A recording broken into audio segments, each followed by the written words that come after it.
SK하이닉스 주주 여러분, 주말 잘 보내고 계신가요? 시장은 문을 닫았는데 계좌 생각은 쉽게 쉬지 못하셨을 겁니다. 이번 주처럼 주가가 크게 흔들리고 나면 토요일까지는 정신없이 지나가도 일요일쯤 되면 자꾸 월요일장이 떠오르거든요. 실적은 분명 좋았습니다. 회사도 새로운 기록을 세웠고 AI 메모리 수요가 살아있다는 사실도 확인됐어요. 그런데 주가는 우리가 기대했던 것처럼 움직여주지 않았습니다. 좋은 실적을 확인하고도 마음을 놓지 못했던 한 주였습니다. 특히 이번 주에는 SK하이닉스 실적과 국내 시장의 급격한 변동성, 미국 금리 일정과 빅테크 실적까지 한꺼번에 겹쳤습니다. 뉴스 하나를 이해하기도 전에 다른 재료가 들어왔고요. 주가가 움직인 뒤에 이유를 찾으려 하면 오히려 더 혼란스러울 수밖에 없었습니다. 그래서 오늘은 이번 주에 나온 이야기를 다시 길게 늘어놓지 않겠습니다. 금요일 종가가 얼마였는지만 놓고 다음 주가 오른다, 내린다고 단정하지도 않을 거고요. 월요일장에서 어떤 움직임이 나와야 안심할 수 있고 어떤 장면에서는 한 번 더 조심해야 하는지 그 기준을 중심으로 말씀드리겠습니다. 먼저 실적부터 짧게 정리해 볼게요. SK하이닉스의 올해 2분기 매출은 79조 3,187억 원입니다. 영업이익은 60조 5,426억 원이고요. 영업이익률은 76%를 기록했습니다. 매출과 영업이익 모두 분기 사상 최대였습니다. 전분기보다 매출은 51%, 영업이익은 61% 증가했어요.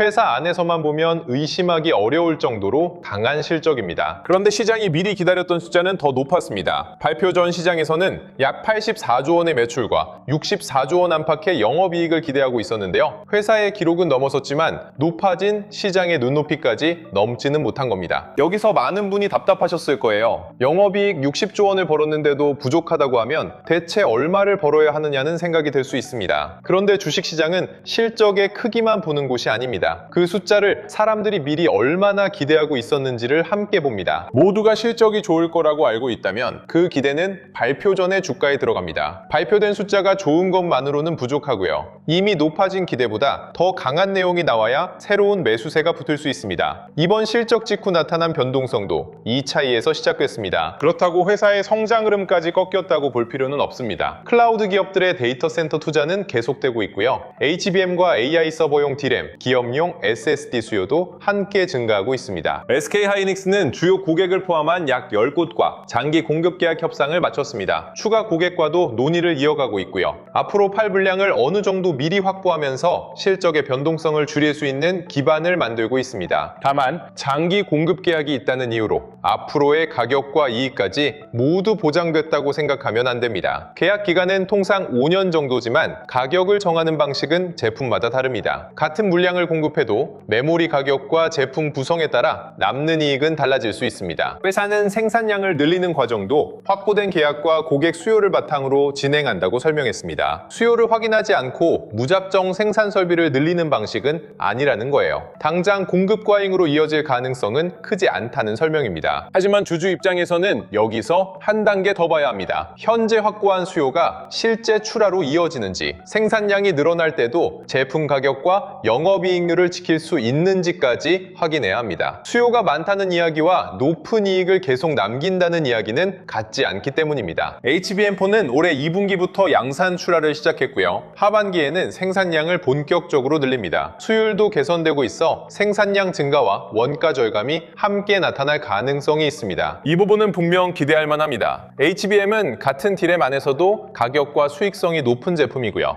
양산 수율이 올라가면 같은 설비에서 정상 제품을 더 많이 만들어낼 수 있기 때문에 이익에도 직접적인 영향을 줄 수 있습니다. 다만 하반기에는 공급한다는 사실보다 얼마나 안정적으로 공급하느냐가 중요합니다. 고객이 요구하는 속도와 전력 효율을 만족하면서 수율까지 지켜야 하고요. 생산량을 늘리는 동안 원가가 다시 높아지지 않는지도 봐야 합니다. HBM4E는 상반기에 주요 고객을 대상으로 샘플 공급을 마쳤습니다. 본격적인 양산 목표는 2027년인데요. 샘플을 전달했다는 건 개발이 다음 단계로 넘어갔다는 뜻이지 고객 인증과 대량 양산을 모두 마쳤다는 뜻은 아닙니다. 발열을 약 30% 낮추는 자체 IHBM도 준비하고 있습니다. 앞으로 AI 가속기의 성능이 높아질수록 메모리의 속도뿐 아니라 전력과 발열 문제가 더 커질 수밖에 없습니다. 회사가 다음 경쟁을 미리 준비하고 있다는 점에서는 의미가 있습니다. 범용 D램에서도 일부 주문이 뒤로 밀리면서 하반기 출하량이 더 늘어날 가능성이 있고요. 낸드에서는 321단 제품의 생산 비중을 빠르게 높이고 있습니다. HBM 하나만 잘하고 있는 만든 회사가 아니라 D램과 낸드 전반의 수익성이 함께 좋아지고 있다는 점은 분명합니다. 문제는 시장이 이제 그 정도의 성장을 기본값으로 보기 시작했다는 겁니다. 예전에는 HBM 수요가 늘어난다는 말만으로도 주가가 올랐어요. 지금은 수요 증가가 매출과 이익률, 현금 흐름으로 얼마나 연결되는지까지 보여줘야 합니다. SK하이닉스의 현금성 자산은 88조 원까지 늘었고요. 순현금도 약 69조 4천억 원입니다. 생산 설비와 패키징 시설에 큰 돈을 쓰면서도 재무적인 여유가 생겼다는 건 앞으로의 투자를 감당할 힘이 커졌다는 뜻입니다. 반대로 M15X와 용인팹, 패키징 시설에 대한 투자가 본격화되면 들어가는 돈도 더 커집니다. 투자가 늘어나는 동안 메모리 가격이 꺾이지 않는지, 새로 확보한 생산 능력이 실제 고객 주문으로 채워지는지를 계속 확인해야 합니다. 자, 결국 월요일 시장이 물어볼 건 한 가지입니다. 회사의 실적은 충분히 확인했으니 이제 이 가격에서 다시 살 사람이 들어오느냐는 겁니다. 좋은 회사라는 설명보다 실제 매수 주문이 붙는지를 확인하려 할 가능성이 높습니다. 월요일 첫 번째 기준은 금요일 종가입니다. 장 초반에 주가가 올라도 금요일 종가 위에서 버티지 못하면 주말 동안 들어온 기대가 본장까지 이어지지 못한 겁니다. 잠깐 올라가는 것보다 첫 눌림 이후에도 금요일 종가를 지키는지가 중요합니다. 반대로 약하게 출발하더라도 금요일 종가를 빠르게 되찾는다면 이야기가 달라집니다. 아래에서 나온 매물을 받아내고 다시 회복하려는 힘이 들어왔다는 뜻이기 때문입니다. 갭의 방향보다 갭을 만든 뒤 어느 가격으로 돌아오는지를 보셔야 합니다. 두 번째 기준은 이번 주에 만들어진 가장 낮은 가격입니다. 이번 주 저점을 깨지 않고 월요일 저점이 더 높게 만들어진다면 급하게 빠져나가던 매도는 줄고 있다고 볼 수 있습니다. 그때부터는 바닥을 맞히는 게 아니라 저점이 높아지는 과정을 확인할 수 있습니다. 반대로 거래량이 늘면서 이번 주 저점을 다시 깨면 단순한 실적 발표 충격으로 끝나지 않을 수 있습니다. 시장 전체의 위험 회피가 계속되고 있거나 실적을 기다렸던 중장기 물량까지 빠져나오는 과정일 수 있어요. 많이 떨어졌다는 이유 하나로 서둘러 물을 타면 안 되는 장면입니다. 세 번째 기준은 실적 발표일에 매물이 쏟아졌던 가격입니다. 월요일 반등이 그 구간 아래에서 계속 막히면 아직 빠져나오려는 사람이 많다는 뜻이고요. 거래량을 동반해 그 가격을 회복한 뒤 눌림에서도 지키면 실적 매물이 어느 정도 소화됐다고 볼 수 있습니다. 금요일 밤 미국 시장에서 SK하이닉스 미국 예탁 증서가 어떻게 움직였는지도 확인해야 합니다. 미국 예탁 증서와 한국 본주가 같은 방향을 보였다면 월요일 시초가에도 그 흐름이 반영될 가능성이 큽니다. 방향이 달라다면 국내 시장에서 수급이 다시 조정될 수 있습니다. 미국 예탁 증서가 올랐다는 이유만으로 월요일 상승이 확정되는 건 아닙니다. 환율과 두 시장의 거래 시간이 다르고요. 국내에서는 코스피 선물과 프로그램 매매, 외국인 현물 수급까지 함께 움직이기 때문입니다. 미국 시장의 반응은 참고할 첫 신호이지 최종 결론이 아닙니다. 엔비디아와 마이크론, 필라델피아 반도체 지수의 금요일 마감도 같이 봐야 합니다. 미국 반도체주 전반이 안정되는데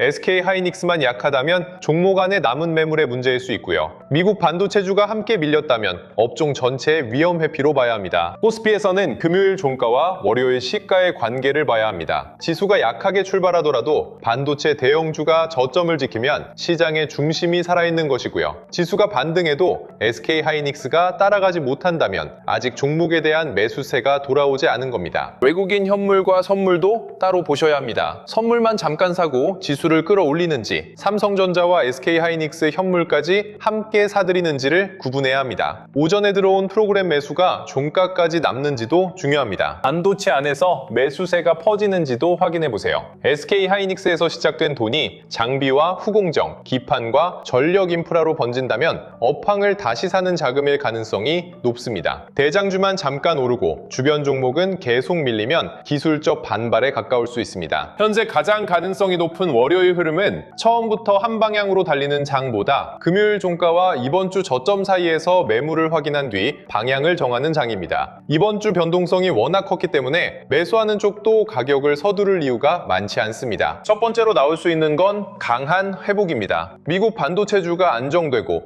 SK하이닉스 미국 예탁 증서가 강하게 마감한 상태에서 월요일 시초가와 금요일 종가를 함께 지키는 경우입니다. 여기에 외국인 현물 매수까지 붙으면 위에 있는 매물을 다시 확인할 수 있습니다. 다만 갭 상승이 나온다고 바로 따라가면 안 됩니다. 이번 주 손실을 줄이려는 물량이 장 초반에 한꺼번에 나올 수 있어요. 첫 상승보다 첫 눌림에서 시가와 금요일 종가를 지키는지를 확인해야 합니다. 두 번째는 갭 상승 뒤 다시 밀리는 흐름 흐름입니다. 주말 동안 기대가 살아나면서 높게 출발했지만 거래량이 붙지 않고 실적 발표일 매물 구간에서 막히는 경우인데요. 이때는 반등이 실패했다기보다 아직 위에 남은 물량을 소화할 시간이 필요한 겁니다. 세 번째는 약하게 출발한 뒤 이번 주 저점을 다시 확인하는 흐름입니다. 이때 중요한 건 저점에 닿았다는 사실이 아니라 그 가격에서 매도 속도가 줄어드는지입니다. 저점을 깨더라도 빠르게 되찾으면 아래에서 기다리던 매수가 있는 것이고요.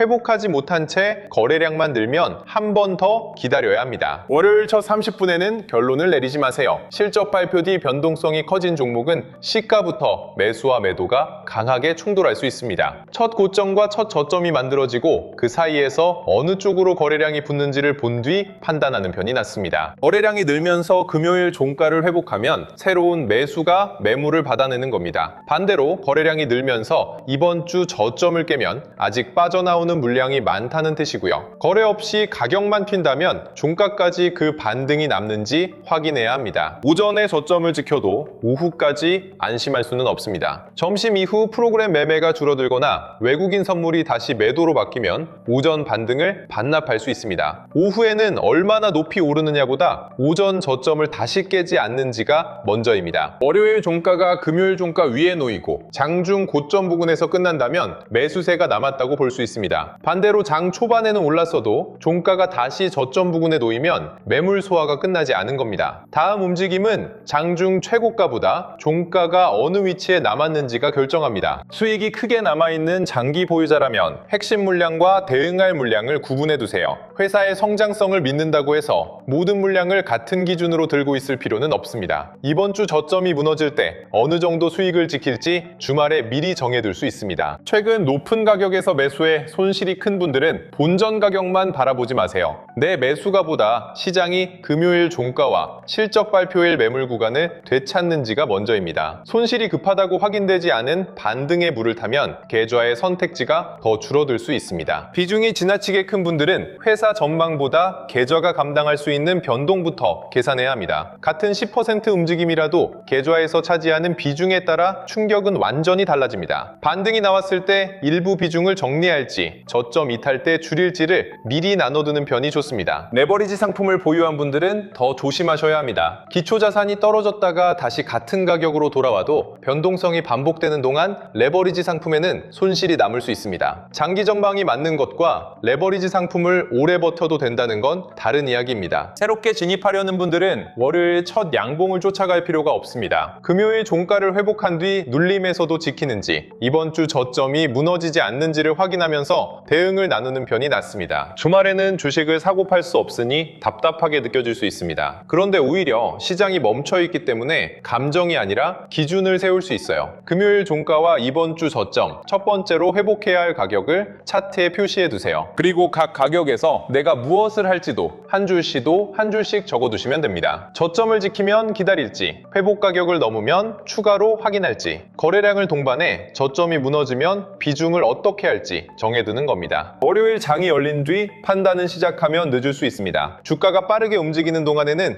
누구나 마음이 급해지고요. 미리 세운 기준보다 계좌에 찍힌 손익을 따라 움직이게 됩니다. 그래서 대응은 장이 열리기 전에 준비해야 합니다. 자, 그래서 오늘 내용과 연결해서 제가 준비한 자료가 있는데요. 자료 이름은 돈 버는 타이밍입니다. 지금 당장 어떤 종목을 사라거나 목표 가격 하나를 찍어 놓은 내용은 아닙니다. 기업이 무엇으로 이익을 만드는지, 시장은 그 실적을 어느 정도까지 미리 기대하고 있는지 확인할 수 있게 정리했습니다. 발표된 숫자 가운데 다음 분기까지 이어질 것과 이번 분기에만 반영된 것을 나누고요. 회사 실적이 좋아지는 시점과 시장에 돈이 들어오는 시점이 왜 다를 수 있는지도 함께 볼 수 있습니다. SK 하이닉스라면 HBM 출하량만 보는 게 아닙니다. 제품 가격과 수율, 장기 계약과 설비 투자가 실제 이익으로 연결되는 순서를 보고요. 좋을 실적이 나왔는데도 주가가 움직이지 않을 때 어떤 숫자부터 다시 확인해야 하는지도 살펴볼 수 있습니다. 실적이 좋다는 뉴스를 보고 들어갔는데 발표 뒤 주가가 빠져 당황했던 분들, 계좌에 플러스가 찍혀도 언제 지켜야 할지 몰라 다시 수익을 돌려줬던 분들, 회사는 믿지만 어느 가격에서 기다리고 어떤 변화가 나타나면 비중을 살펴야 할지 막막했던 분들이 보시면 됩니다. 이런 일이 반복되는 이유는 내가 주식 초보자라서도 아니고요. 남들보다 정보가 부족해서도 아닙니다. 회사가 잘한 것과 시장이 기대했던 것, 실제 매수세가 들어온 순간을 하나의 기준으로 연결하지 못했기 때문입니다. 자료로 확인할 기준을 정한 뒤에는 데이터 및 주도주 알림센터를 통해 월요일부터 달라지는 돈의 방향을 이어서 보시면 됩니다. 외국인 현물과 선물이 같은 방향으로 움직이는지, 거래대금이 SK하이닉스에서 장비와 후공정, 기판과 전력 인프라로 퍼지는지 확인할 수 있도록 연결해뒀습니다. 이번 주처럼 코스피와 코스닥의 매도 사이드카가 발동할 만큼 시장이 빠르게 흔들린 뒤에는 발동 자체보다 그 이후 대응이 중요합니다. 매도가 멈춘 뒤 실제 현물 매수가 들어오는지, 프로그램 매수가 종가까지 남는지 빠르게 구분해야 합니다. 움직임이 끝난 다음 이유를 찾지 마시고 변화가 시작될 때 누구보다 빠르게 확인하고 대응하셔야 합니다. 영상 아래 더보기란이나 고정 댓글에 있는 링크를 누르면 간단하게 신청하실 수 있고요. 다른 채널들처럼 신청한 뒤 자료가 올 때까지 기다리는 방식이 아닙니다. 신청을 마치는 순간 그 자리에서 바로 확인할 수 있게 해놨습니다. 주말 내내 월요일 주가를 걱정한다고 결과를 바꿀 수는 없습니다. 하지만 어떤 가격을 보고 어떻게 움직일지는 지금 준비할 수 있어요. 이번에도 장이 열린 뒤 급하게 결정을 내리지 마시고요. 내 계좌에서 지켜야 할 기준과 대응 순서부터 차분하게 정해두셨으면 좋겠습니다. 자, 오늘 이야기 마지막으로 세 가지만 정리하겠습니다. 첫째, SK하이닉스의 실적과 AI 메모리 수요는 여전히 강하지만 시장의 기대도 그만큼 높아졌습니다. 둘째, 월요일에는 금요일 종가와 이번 주 저점, 실적 발표일 매물 구간을 순서대로 확인해야 합니다. 셋째, 미국 예탁 증서와 미국 반도체주, 외국인 현물과 프로그램 매수가 같은 방향을 보여줄 때 반등의 신뢰도가 높아집니다. 주말에는 주가의 방향을 미리 단정하지 마시고요. 월요일에 어떤 장면이 나와도 흔들리지 않도록 내 행동부터 먼저 정해두셨으면 좋겠습니다.